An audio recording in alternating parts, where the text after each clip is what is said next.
Mengapa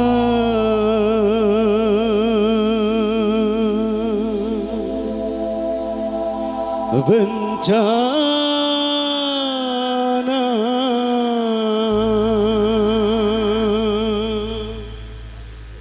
kerap melanda?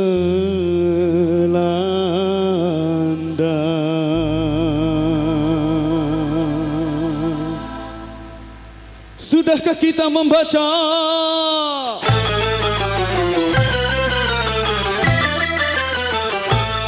mengapa bencana kerap melanda, berbagai musibah jadi derita, korban harta benda tak terhitungkan, bahkan korban jiwa tak terperingat. Bertanda apakah ini semua?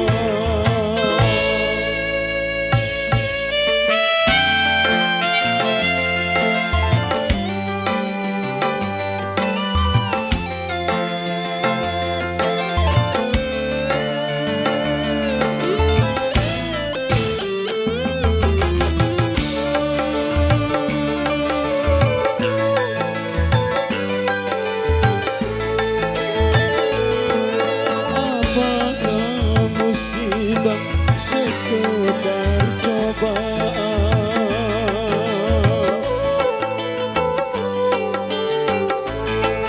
apa peringatan ataukah hukuman?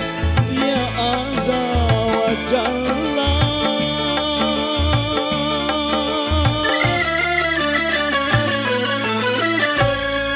ya azza wa jalla,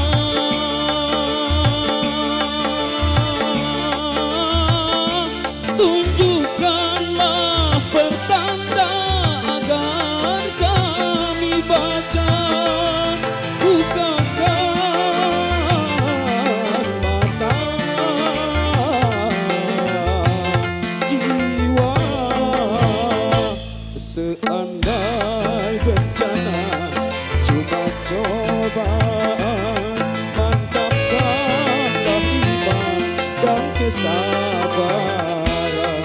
Kalau peringatan atau hukuman, mohon pengampunan dan kesabaran. Sungguh kami insan yang aniaya.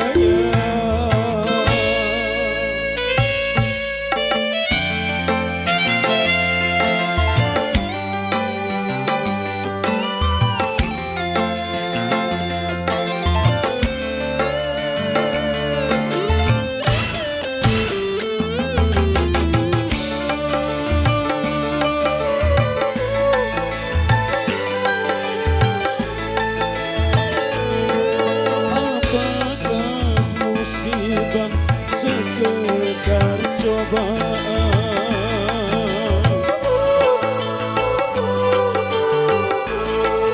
apa peringatan ataukah hukuman? Ya azza wa jalla,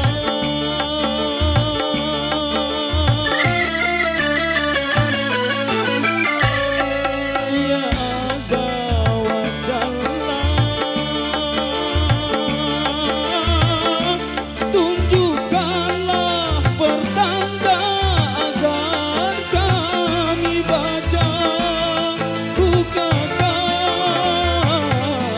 mata jiwa. Seandai bencana cuma cobaan, mantapkanlah iman dan kesabaran. Kalau peringatan atau hukuman, mohon pengampunan dan kesabaran. Sungguh